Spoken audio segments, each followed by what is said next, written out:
नमस्कार, जय माता दी मित्रों। ज्योतिष ज्ञान चैनल पर आप सबों का स्वागत है।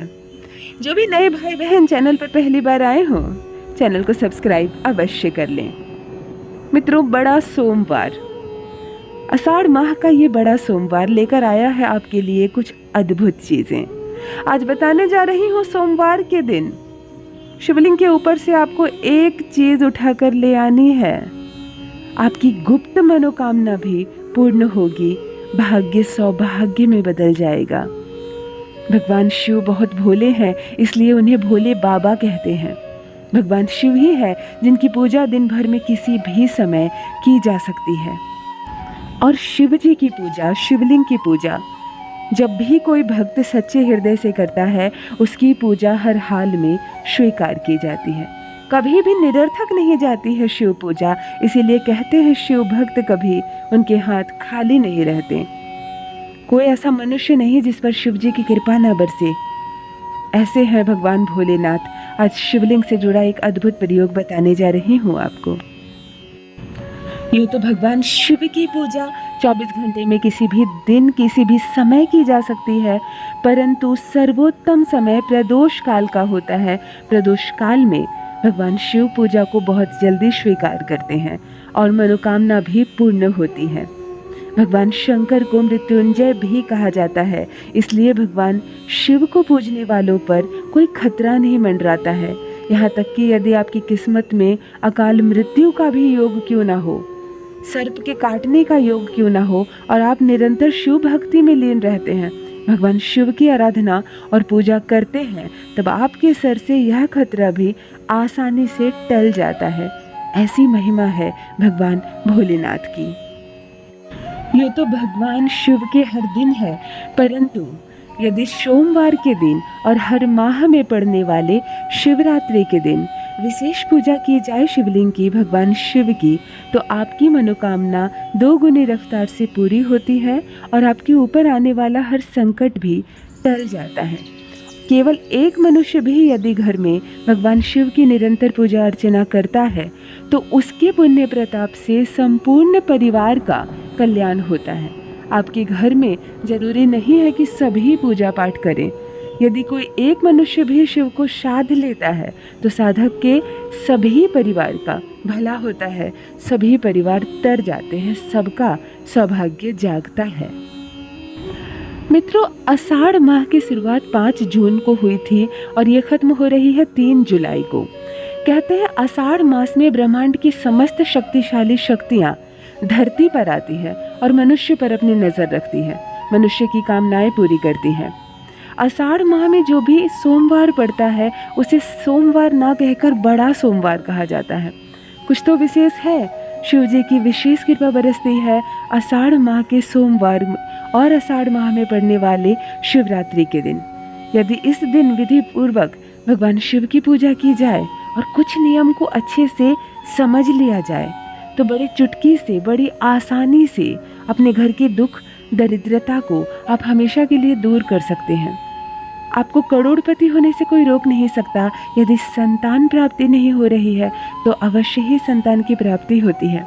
यदि विवाह में लगातार अड़चन आ रहा है, किसी को कोई भी लड़का या लड़की विवाह संपन्न ही नहीं हो रहा, तो आषाढ़ माह के महासोमवार के दिन आप जो भी विशेष पूजा पाठ करते हैं, उसका विशेष फल आपको अवश्य प्राप्त होता है।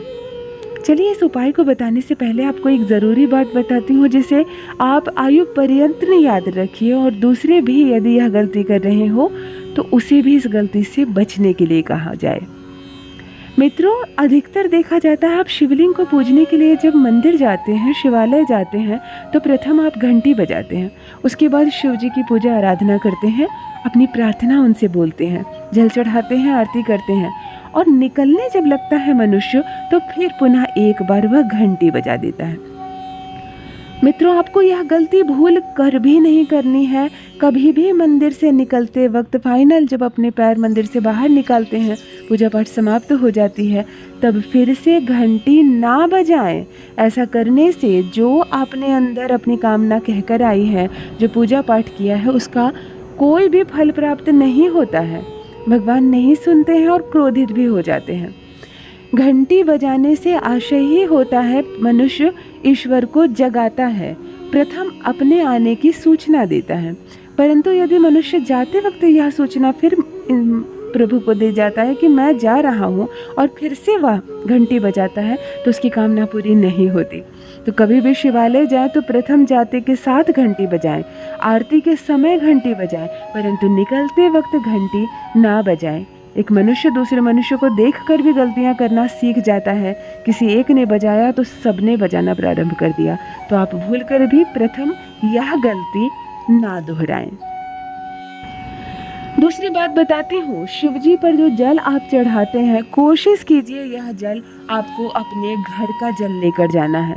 बिल्कुल संभव ना हो आप किसी ऐसे स्थान पर गाड़ी से बैठकर जा रहे हो, आप ऐसी जगह पर जा रहे हो जहाँ पॉसिबल नहीं है घर से थोड़ा सा भी जल ले जाना, तब भी किसी डिबिया में बंद करके अपने घर का जल, अपने घर का जल, अपने आंगन का जल गंगा जल के समान होता है। और यदि आपको अपनी कामना भगवान शंकर को कहनी है और उसे जल्द से जल्द पूरा करवाना चाहते हैं, तो जल आपको अपने घर से ही लेके जाना है।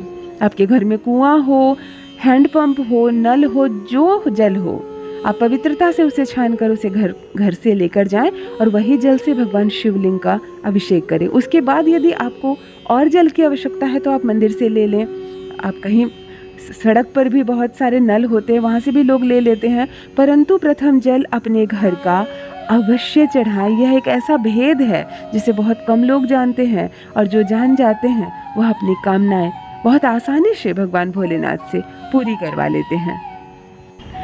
जो भी नए भाई बहन चैनल पर पहली बार आए हो, ज्योतिष ज्ञान चैनल को अवश्य सब्सक्राइब करें। भगवान शिव की कृपा बरसे आप सब पर। मित्रों, अब बताती हूँ वो कौन सी एक चीज़ है जो आपको शिवलिंग के पास से लेकर आनी है।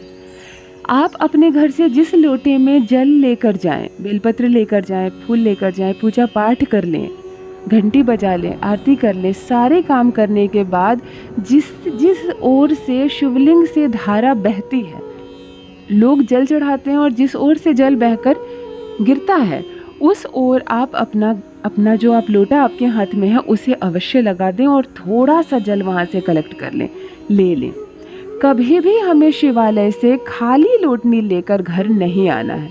जैसे आपने घर से लोटा भरकर लेके गया, वहाँ से आपको 2 चम्मच जल भी अपने घर अवश्य लाना है। यही वो भेद है जिससे मनुष्य की मनोकामना पूर्ण होती है। और इस जल को लाकर परिवार के सभी सदस्यों को 2 बूंद अवश्य दें, वो अपने मस्तक पर लगा लें और जो जल बचे उसे घर के कोने कोने में जहाँ भी संभव हो अवश्य छीटें, अपने पूजा घर में अवश्य छीटें। ये वो सकारात्मक शक्ति आपने लाई है शिवलिंग के पास से, जिससे आपकी कामना शीघ्र ही शीघ्र पूर्ण होगी, आपका सौभाग्य जाग उठेगा। तो मित्रों, विधिवत अवश्य भगवान भोलेनाथ की पूजा करें, आपकी हर कामना पूरी होगी। मैं क्या कहूँ कि आपकी झोली कैसे भर जाएगी आपको पता भी नहीं चलेगा। मेरे कमेंट सेक्शन में ओम नमः शिवाय अवश्य लिखें। भगवान शिव की कृपा बरसे आप पर, आपके समस्त परिवार पर। ओम नमः शिवाय। बहुत बहुत धन्यवाद।